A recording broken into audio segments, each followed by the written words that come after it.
You are 12 years old, living in a small rural village in Ming Dynasty, China. The year is 1570. Your home is simple: wattle walls, a thatched roof, dirt floors. Your days are filled with chores, helping your mother, fetching water, and occasionally playing in the dust near your family's worn-out shack. Life is hard, but predictable. Then one afternoon, a lacquered carriage rolls in from the capital. Its black shine reflects the summer sun. It doesn't belong here. A government official steps out, flanked by attendants. He wears embroidered silk, his hands gloved, his face unreadable. The villagers gather, quiet and tense. These visits rarely bring anything good. You're called forward. He doesn't ask for your name.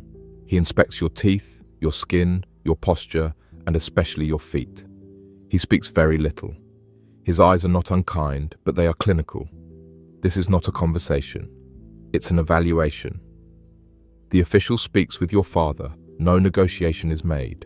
A pouch of silver is passed into your father's hands. He does not look at you as he takes it. You are not being sold into marriage. You are not going to a noble household to work. You are now state property, selected for the inner court. You are to be transported to the capital, Beijing, to enter the Imperial harem. You don't fully understand what this means. Few girls do. What you do know is that your life as a daughter has ended. You are taken immediately. You are not allowed to pack anything. The journey begins by cart, with other girls, most your age or slightly older. None of you speak much. The guards riding alongside carry weapons. You don't know if they are there to protect you or to prevent you from running. After days of travel, you reach Beijing. The walls of the Forbidden City rise before you, massive, red, and silent. You are marched through tall gates, then handed over to court eunuchs. Their presence is unsettling.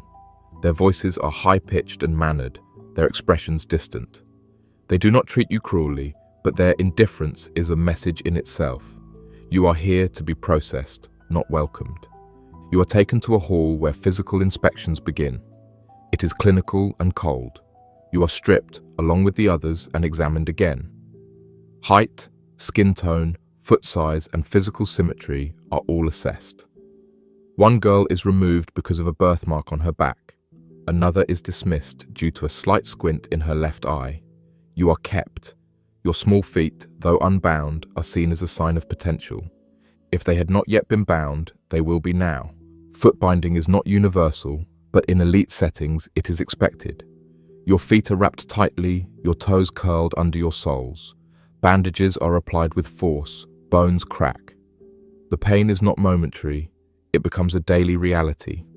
The belief is that tiny arched feet represent refinement and obedience. Beauty in this world is not about nature, it is about control. You will spend the next year learning to walk again. Your new home is not a room, but a system, a section of the Forbidden City designated for junior concubines in training. You are not yet considered a true consort. You are, at this stage, simply a candidate, a servant in rank but under careful watch. You are introduced to basic court protocol. You learn how to kneel, how to serve tea, how to bow, how to walk without raising your eyes, and how to dress. You are taught how to address senior women, eunuchs, and imperial inspectors. Silence is valued, obedience is rewarded, mistakes are remembered. You begin each day before dawn. You are responsible for cleaning your quarters and attending to assigned senior consorts. Some are kind, most are not. You quickly learn that the Forbidden City is not a sanctuary, it is a political machine. Everyone is watching, everyone is competing. You are given training in calligraphy, embroidery, music, and how to speak softly and slowly. Not to express yourself, but to serve and entertain. The goal is not education, it is transformation. You are being molded into someone who may one day be summoned by the Emperor. Whether that day comes or not depends on your appearance, your demeanor, and your ability to avoid error. The senior concubines pay little attention to you, but their silence is not protection. It is distance. Their status depends on not being associated with the lower ranks. A few glance at you only to correct your posture or reprimand a misstep. You learn quickly that being invisible is safer than being noticed. Rumors circulate among the younger girls, stories of former concubines who disappeared. Some say they were dismissed. Others claim they were imprisoned or executed for violating palace rules. You don't know what is true. What you do know is that no one speaks of these women by name. The food is plain but sufficient. The sleeping quarters are shared with straw mats and mosquito nets. There are no luxuries. Your body aches from the training and the constant pressure to present yourself correctly. You are rarely alone, and you begin to forget what silence felt like in the countryside. Here, everything is structured, regulated, and recorded. You are told that this is a privilege, that serving in the palace is an honor, but the expressions of the older women suggest otherwise. Few smile, fewer speak freely. As months pass, you are no longer the newest. Other girls arrive, and now you see them with the same silent caution. You begin to understand the hierarchy, how fragile it is, and how quickly it can change. At 13, you are still a child, but inside the Forbidden City, childhood ends with the closing of the gate. You are now part of the Imperial household, not a guest, not even a servant. You are an asset, one of hundreds, preserved and prepared for a single possibility, the Emperor's attention. Whether it comes or not will shape the course of your life, and if it does, it will only open the door to a different set of dangers. You are now 13 years old. 1 year has passed since you entered the Forbidden City. You no longer flinch when the gates close behind you. The red walls, once towering and foreign, now feel like permanent barriers. You've memorized every corridor between your quarters and the inner courtyards. You've learnt to walk without noise, to speak only when addressed, and to keep your eyes low. Your rank is still low. You are not yet a concubine of the Emperor, but you serve those who are.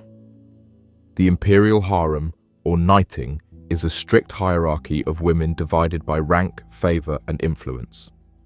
At the top are the Empress and senior consorts. At the bottom are the girls like you, the selected women, or Siunu, who are undergoing training and performing menial service. You begin each morning before sunrise. You wash, dress in standard silk robes, and report to your assigned post. Today, you're tasked with assisting a second-rank consort, a woman who has served the Emperor for over a decade. She does not speak to you unless you make a mistake. When you pour her tea too slowly, she taps the table twice. It's not a reprimand, it's a warning. You correct your speed at once. You're not allowed to show emotion. A smile that seems too self-satisfied, a pause too long, a glance too high, all can be misinterpreted. The women above you are not family. They are not mentors. They are competitors, and they guard their positions with quiet precision. You learn to read tone, to notice subtle shifts in posture, to recognize when not to speak. These are survival skills, not social ones. The rules are never fully explained. Some are written: never speak to a man unless ordered, never leave your assigned quarters after nightfall, never disobey a eunuch. But most rules are unwritten, enforced by custom and punishment. You learn them the hard way. The girl in the bed next to yours whispered back to a senior consort last week. She hasn't returned.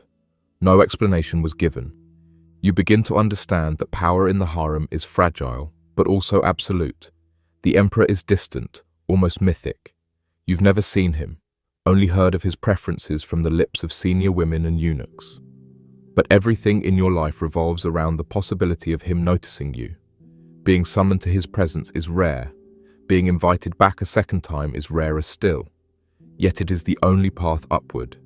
The competition for that opportunity is quiet but constant. Girls adjust their posture when a senior eunuch walks by. They practice fan gestures in private. Some exchange information in whispers.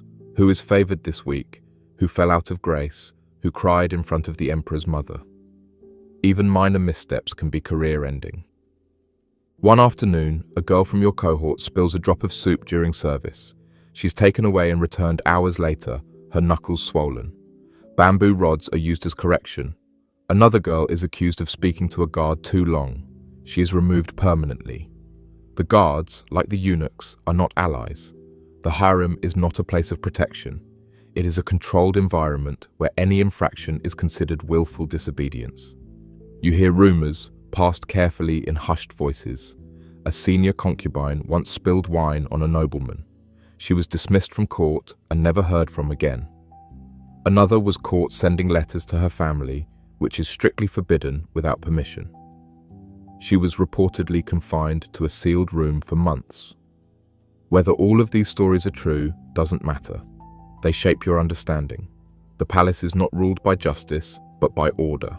Your physical training continues. You practice walking on bound feet, which still ache daily. The bones are permanently altered, and the pain never fully leaves. But you've learned to smile through it. Pain is private. Visible suffering is a sign of weakness. By now, you've learned that favor is not earned by merit, but by perception. You are taught how to carry yourself, how to hold a fan, how to speak in metaphors. Intelligence is valuable only when it can be disguised as grace. You've begun to adjust your expressions, your gestures, even your tone of voice, not out of vanity, but out of necessity. This is not performance, it is self-preservation. When you're not serving, you are being watched. Eunuchs are everywhere. They manage your schedules, report your behavior, and enforce discipline. While technically powerless outside the palace, within it, they are the gatekeepers. They determine who is promoted and who is silenced. You've learnt never to challenge them. You keep your head down and your body moving. Each day repeats with small variations, scrubbing floors, pouring tea, fetching silk garments, attending ceremonial drills. Always in silence, always with care. One mistake could end your progress, or worse, your life. But amid the rigidity, you begin to understand the subtle codes of power. A well-timed bow, a favor returned discreetly, a respectful nod to a consort in passing. You begin to map the informal networks, the women who have influence, the eunuchs who respond kindly to gifts of embroidery or ink, the servants who speak too much. These observations will become more important than any official instruction. After one full year in the harem, you are now tolerated, not favored, not trusted, but no longer invisible. You are beginning to exist within the structure, which is more than most girls can say. Many are gone, dismissed for illness, rebellion, or irrelevance. You remain. Still, you are not safe, you are not secure, you are simply present, in a world that watches constantly, remembers everything, and forgives almost nothing. You don't know if the Emperor will ever summon you. You don't know if you'll live long enough to rise in rank. What you do know is that survival requires silence, vigilance, and the ability to disappear in plain sight. You are 13 years old, but already shaped by a system that expects you to perform perfection without flaw, obedience without thought, and ambition without visible desire. You live in one of the wealthiest palaces in the world, and yet you own nothing. Not your time, not your voice, not even your future. This is life inside the Imperial harem. You are 16 now. 3 years have passed since you entered the Forbidden City. You have survived. Many have not. The corridors are quieter than when you first arrived, but the silence is deceptive. Beneath the polished floors and painted walls, tension circulates like stagnant air. You are still a concubine in training, unmarried, unpaid, and largely unnoticed. But your place in the harem is more secure than it was.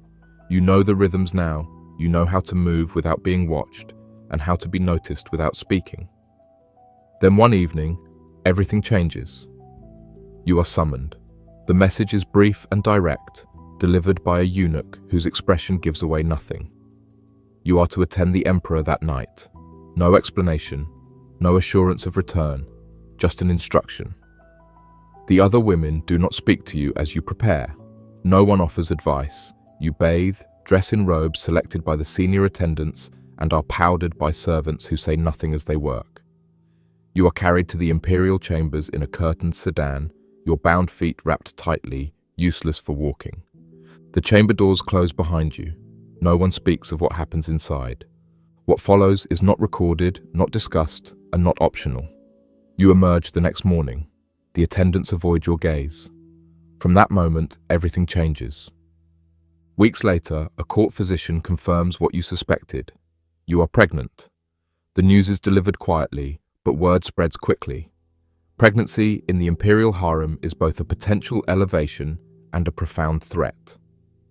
Bearing a child, especially a son, can raise you to the rank of concubine of record, even consort, but it also draws attention, the kind that turns allies into competitors and rivals into enemies. You are assigned better quarters. You are given new robes, better meals, and a personal maid. Your name begins to appear on formal rosters. The eunuchs speak to you more carefully now, but the women above you take notice. They begin to observe you more closely. Their silence shifts into calculation. Within weeks, the rumors begin. One senior consort hints that you bribed the physician. Another accuses you of poisoning her tea. The emperor's mother, the empress dowager, the highest-ranking woman in the harem, summons you. Her power is unmatched, even by the emperor himself. She examines you without emotion. Her questions are precise and cold. Who have you spoken to?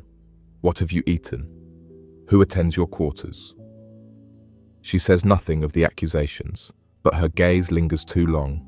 You are returned to your quarters, but that night, your food is left untouched. You wait. Nothing happens.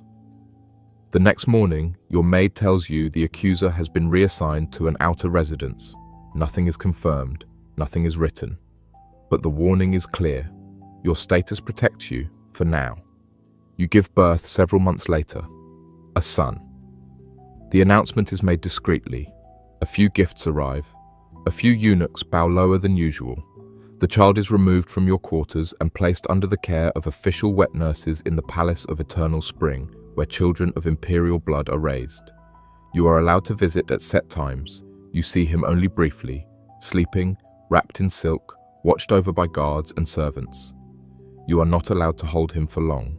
Still, the birth elevates your rank.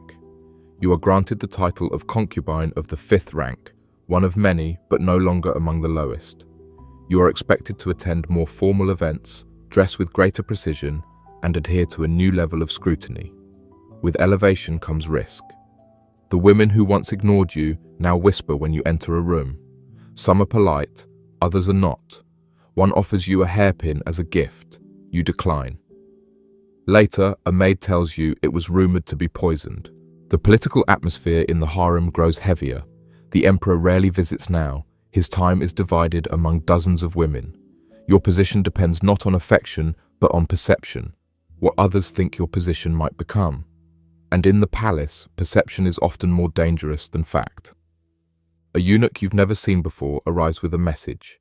The Empress Dowager wishes to speak with you again. When you arrive, she is seated beside a physician and a scribe. She does not raise her voice. She tells you another woman has accused you of cursing the emperor's health, a capital offense under imperial law, especially in times of illness or political instability. You are ordered to defend yourself. You deny the charge. Your voice is steady, but your mind races. You remember your son. You remember the girl who once vanished after a similar accusation. You remember the sealed gates and the locked rooms. The Empress Dowager watches you, unmoving. Then, a maid from your quarters arrives. She speaks clearly, stating that she witnessed another consort bribing a eunuch to place herbs in your room. She presents a letter, taken from the eunuch, confirming the plot. The Empress Dowager reads the letter in silence. Then she gives a single command. The accuser is removed. She will not return. You are spared, but the lesson is permanent. From this point forward, you live carefully. You write nothing. You speak little. Your actions are deliberate, measured, filtered. You understand now that pregnancy was not your greatest trial. It was your entry into a new level of danger.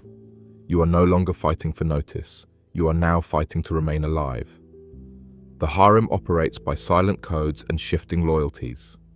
A favor earned today is forgotten tomorrow. An ally today could become your enemy by nightfall. The higher you rise, the more vulnerable you become. You begin to plan quietly, protecting your son, managing your servants, monitoring the movements of those around you.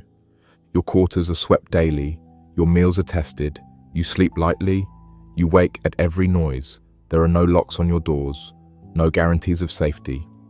You are 16, You live in the wealthiest palace in the world. You eat from gilded bowls. You wear embroidered silk. But every step forward is shadowed by the threat of collapse.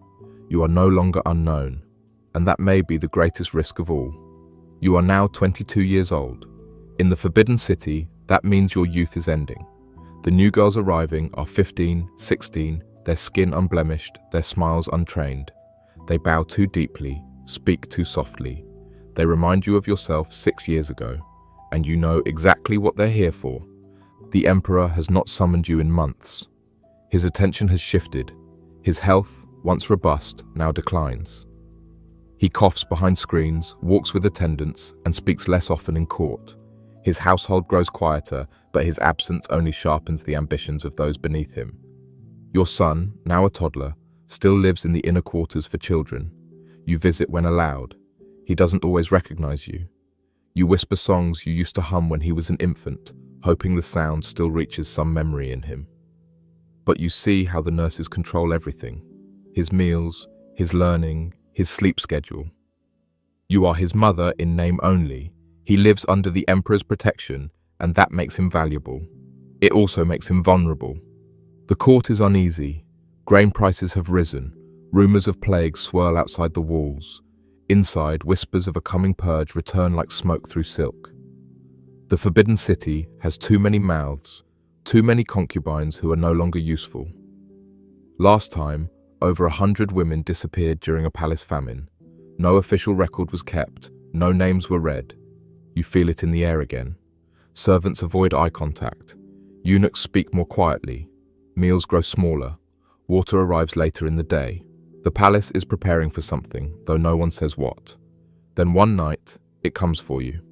A fourth-rank consort, once a rival, now a threat, accuses you of using witchcraft to harm the Emperor's health. Her evidence is a bundle of dried herbs planted beneath your bedding.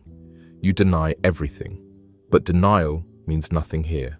You are seized, dragged barefoot to the outer courtyard. The Emperor's mother waits beneath a canopy, her expression unreadable. A blade rests in the hands of the executioner beside her. She gives you a choice: confess, or watch your son be taken down the same path. You kneel, hands bound, face to the dirt. Your throat is dry. You can barely breathe. You do not confess. Instead, you wait. And then, just before the sentence is spoken, your maid appears. She carries a stolen letter. It reveals the plot. A eunuch, bribed by the pearl earring consort, had planted the herbs. The plan was not just to remove you, but to clear the path for her son. The Dowager Empress reads the letter in silence. She speaks only once. The consort is taken away. You never see her again. You are released. But the message is clear. Survival is not a victory. It is only a delay. You do not sleep that night. The next day, you arrange for your son to be smuggled out of the palace. A distant cousin's family in a rural province agrees to take him. It is illegal. It is dangerous. But it is the only chance he has to live beyond the walls that are closing in. You see him one last time before he is taken. You do not cry. You do not speak. You simply hold him until the maid gently takes him from your arms. You watch him disappear into the shadowed corridor, and then you return to your quarters in silence. Weeks pass, then months. You cough often now. Your lungs burn at night. Your feet, long since bound and broken, are infected. The physicians visit the Emperor daily, but they do not come for women like you. You lie on a threadbare mat, the silk robes now thinned with age. The girls you once trained now train others. They still bow when they see you, but their eyes slide past you, already focused on their own ascent. You are 25 years old. Your name is known by few. Your body is failing. You are no longer useful to the Emperor. But you remain. And that, in this place, is a quiet rebellion. Because you have survived what most could not. You navigated the palace without a family name, without protection, and without losing the part of yourself that still remembers who you were before the gates closed. You raised a son, protected him, and sent him away from the very life that consumed you. Your breath grows shallower, the nights longer. One evening, The lamps outside your door are not lit. The silence tells you what is coming. Your final thoughts are not of the palace, not of the emperor, but of the boy whose name cannot be spoken aloud. You hope he forgets you. You hope he lives. Your last breath slips out without ceremony. No record will mark it. No inscription will carry your story. The palace continues, silk walls rustling, blades hidden in sleeves, new girls practicing their bows. But somewhere beyond the walls, your son walks on unbound feet. You were never just decoration. You were not a jewel in a crown. You were a body in a system built to consume you. But even within walls designed to erase, you resisted in silence. And somewhere, your legacy breathes. If this story stayed with you, don't leave in silence. Like the video, leave a comment with your thoughts, and subscribe to uncover more buried truths where history hides the voices it tried to erase.